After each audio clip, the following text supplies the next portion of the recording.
Mr. Luckmeyer for the purpose of introducing our next witness. Thank you, Madam Chairwoman. Mr. Rosellini is the president and CEO of MicroTransponder in Dallas, Texas.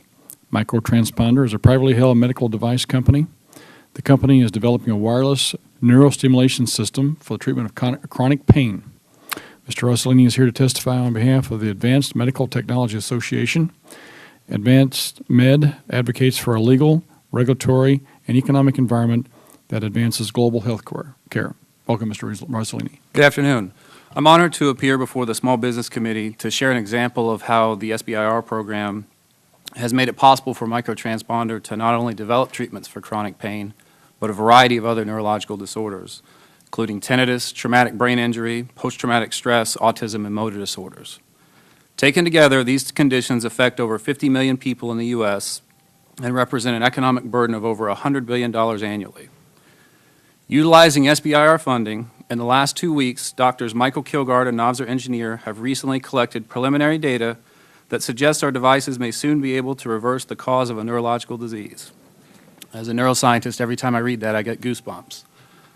This disease severely affects 12 million people in the United States, 500,000 veterans, 93,000 of whom have recently returned from Iraq. This disease is tinnitus. Tinnitus is a debilitating, constant ringing sensation that originates in the brain itself. Tinnitus is caused by hearing loss, often from trauma related to explosions. The VA alone is projected to spend $1 billion annually in 2011 in tinnitus disability compensation. We expect to move our promising treatment for tinnitus into clinical testing in humans within 2 years. We treat tinnitus by implanting a small device near a nerve in the side of the neck. The device emits small electric pulses near the nerve, which sends a signal up to the brain to produce chemicals that allow the brain to reprogram itself. When a tinnitus patient receives this device therapy while listening to a series of auditory tones, the brain is able to reprogram and eliminate the painful ringing sensation of tinnitus. If successful in humans, our technology will be the first time a neurological disease has been reversed using medical devices. It's a very exciting time for us at MicroTransponder, and it would not have been possible without the SBIR program. MicroTransponder Incorporated was formed to commercialize Dr. Lawrence Collar's innovations related to a wireless medical device which interfaces with the nervous system. As a former Army medic, Dr. Collar had been inspired to use the wireless devices to communicate with robotic prosthetic limbs to replace lost limbs in combat.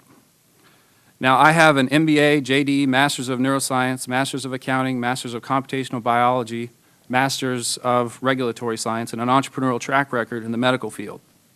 But apparently raising funds for robotic prosthetic limbs and devices that can reprogram the brain is not a straight step to profitability. Instead, we turned to the SBIR program. In 2007, we received our first Phase 1 grant award from Joseph Pancrazio, Program Director of the Extramural Research Program at NIH NINDS, to convert this technology into a clinical product. This award allowed us to obtain important data to show that we could power our devices wirelessly.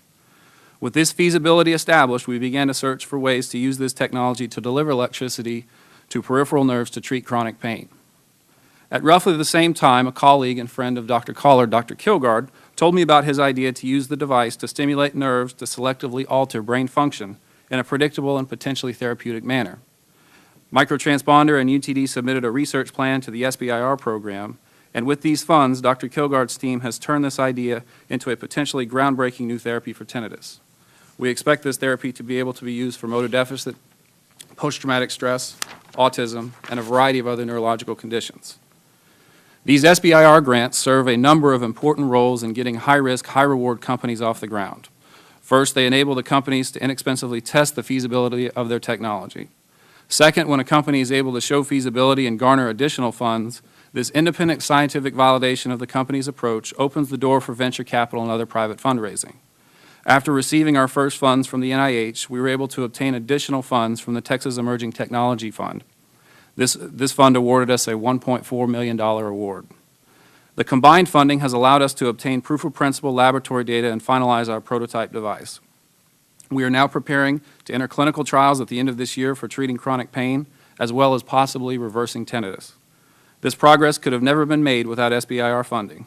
Without the SBIR program, many high-risk, high-reward technologies would not have been developed, and the public would have fewer new treatments for serious illnesses. Chairwoman Velasquez and Ranking Member Graves, I thank you for your leadership in the reauthorization of the program and giving the SBA a very hard time about their lack of a commitment in this area. I appreciate the opportunity to share with you how the SBIR program has been instrumental in allowing MicroTransponder to move forward in developing treatments and cures for a large number of unmet needs. I'll be happy to answer any questions you might have.